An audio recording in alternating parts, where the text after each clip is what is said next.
watch baseball and drink beer all day. Sounds like a reasonable request to me. Instead, George W. Bush ended up being chosen as leader of the free world. Twice. That's Oliver Stone's surprisingly fair and balanced take on the president, who truly needs no further parody. I wish you would have given me this written question beforehand, John, so I could prepare for it.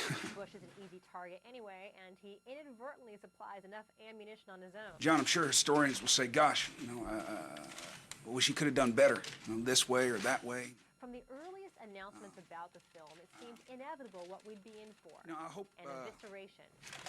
I don't want to sound like I haven't made no mistakes. Yeah, I'm confident I have. Nothing else could be possible from any director in Hollywood, and especially not from Stone, who previously dug off the White House dirt with JFK and Nixon.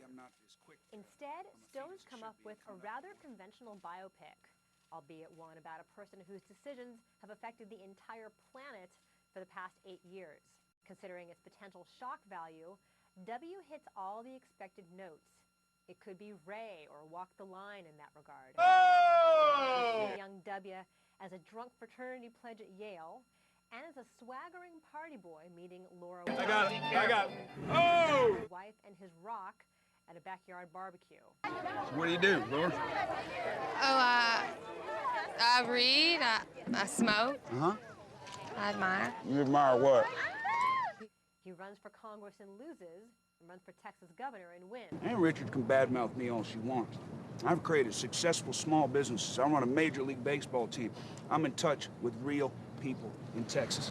Deep down inside, you know I'm a guy like you. A guy you can trust. Fabulous. Fabulous, Doug. What it all comes down to is who Joe Voter wants to sit down and have a beer with. And guess who that is? Just remember to make mine non-alcoholic. He loses the booze and finds the Lord. Stone, working from a script by Stanley Weiser, doesn't shed much new light on the 43rd U.S. president, and he often tries to explain away Bush's flaws with pop psychology insights about daddy issues. Try it, old man. Go ahead, take a swing. Hey, hold that! But he makes his even-handed case in entertaining fashion. As Bush himself, Josh Brolin certainly gets the innate humor within the frequent buffoonery, and he's got the voice and the demeanor down pat. You fool me once, shame on you. Now fool me twice, and you can't get fooled again. But he also seems to recognize the tragedy of this figure, a man who was in way over his head for one of the toughest jobs in the world. Richard Dreyfuss is chilling as Dick Cheney, and James Cromwell brings a dignity and a grace to the role of Bush 41.